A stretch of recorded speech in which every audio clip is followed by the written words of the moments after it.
नमस्कार, मैं हूं सौम्या और आप देख रहे हैं टॉप न्यूज छत्तीसगढ़। चलते हैं खबरों की ओर। अखिल भारतीय कांग्रेस कमेटी के राष्ट्रीय प्रवक्ता डॉक्टर अजय उपाध्याय अपने एक दिवसीय प्रवास पर कांकेर पहुंचे।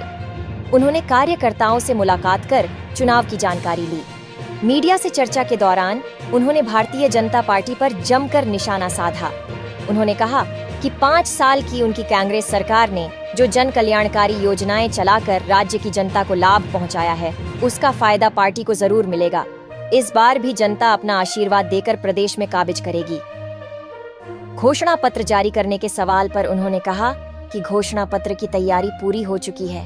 कमेटी ने उसे तैयार कर लिया है। शीघ्र ही उसे एक उचित समय में लाया जाएगा। के साथियों का आभार, धन्यवाद कि आप सब इस राष्ट्रीय पत्रकार वार्ता में यहाँ सम्मिलित हुए हैं।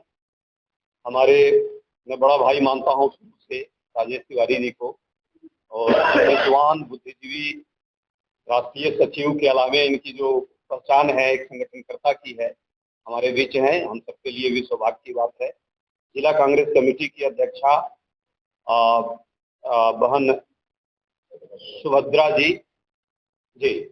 जी हमारे साथ अभी जो विधायक जी हैं, वर्तमान विधायक जी, प्रदेश कांग्रेस कमेटी के महासचिव ठाकुर साहब जितेंद्र ठाकुर जी, जनक जी प्रदेश सचिव, प्रदेश कांग्रेस कमेटी से हमारे साथ प्रवक्ता के तौर पर अजय जी आए हैं और अनुभव जी आए हैं, और भी साथी हमारे साथ कुछ लोग हैं।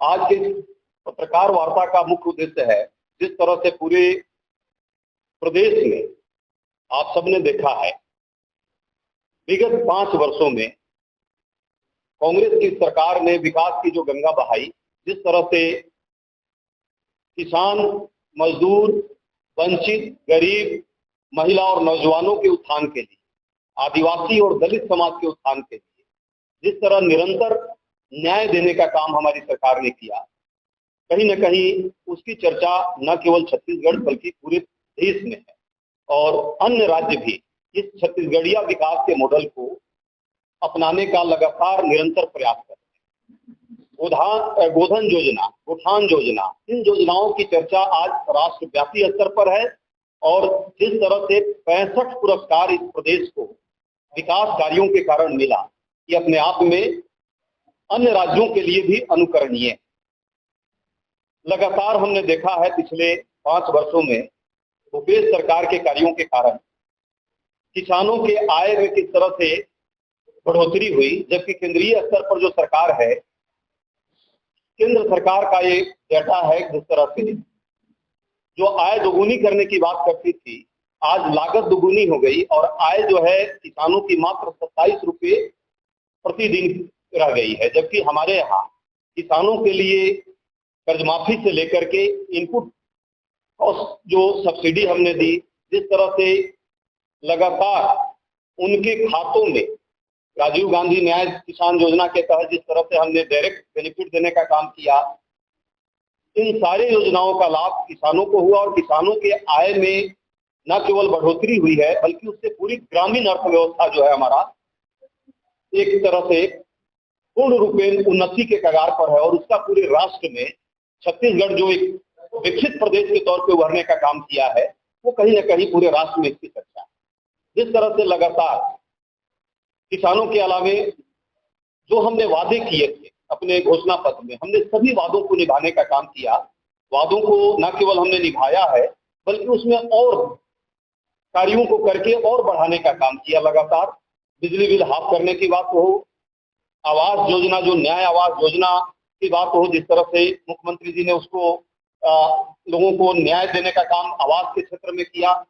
इसके अलावा जिस तरह से आम गरीबों के लिए लगातार राहत देने की बात हुई, शिक्षा और स्वास्थ्य जो सबसे बड़ा मुद्दा किसी भी सरकार के लिए होता है, जो लोक कल्याणकारी राज्य का एक दायित्व बनता है, ड्यूटी बनता है। प्रजातंत्र में उत्तरदायी सरकार होनी चाहिए, और उस उत्तरदायी सरकार का काम है कि हम कैसे लोगों को जन मुद्दों पर उनका जो है उनके उत्थान का काम करें।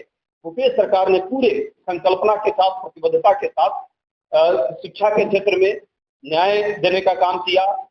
स्वामी आत्मानंद स्कूल की जो बात करें हम, या हमने स्वास्थ्य के क्षेत्र में डॉक्टर खूबचंद बघेल योजना जो है, सीएम सहायता योजना है, इनके माध्यम से हजारों जो लाभान्वित लोग हैं उनकी एक बड़ी लंबी फहरिस्त है। दूसरी तरफ 15 साल जो पहले की सरकार थी, उस सरकार ने जो काम किए सबको पता है। कैसे कहा जाता था इस प्रदेश में, बार बार हम लोग चर्चा केंद्र में भी आती थी और देश में भी आती थी कि एक मिठलबरा जो है मुख्यमंत्री है। और क्यों है वो? क्योंकि हर बात सिर्फ झूठ बोलते थे, मीठा झूठ बोलते थे।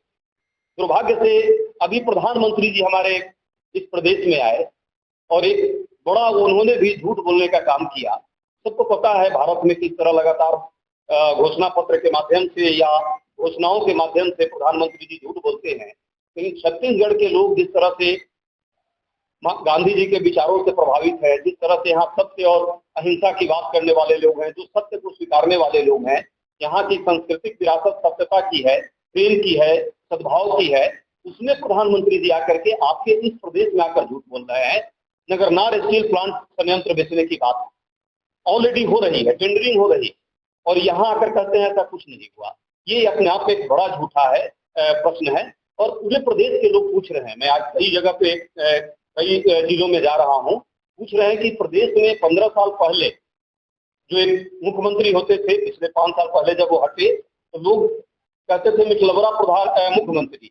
क्या देश में भी इस तरह के कोई प्रधानमंत्री भी ऐसा पद आ गया है क्या? इतना बड़े पद पर व्यक्ति जो हो वो भी इस तरह की झूठ बात करे, और भी छत्तीसगढ़ जो सद्भाव, प्रेम और सत्य के लिए जाना जाता है।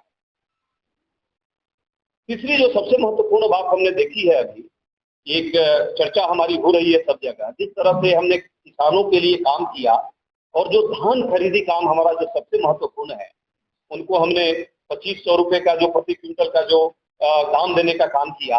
केंद्र सरकार जो है लगातार बौखला गई है और प्रदेश में आकर झूठ जरूर बोलती है, लेकिन उनके जहां जहां राज्य किसानों के हित की बात जो करने वाली सरकार है, वो कहीं भी समर्थन मूल्य पर भी वहां पे जो है किसानों की जो धान खरीदी की बात होनी चाहिए, वो ईमानदारी से उसको न्याय नहीं करता। जबकि हमारी सरकार जो वादा की, उस वादा को न केवल निभाई, उसके साथ इनपुट कॉस्ट सब्सिडी भी दी और किसान न्याय योजना के तहत उनको डायरेक्ट बेनिफिट भी देने का काम किया।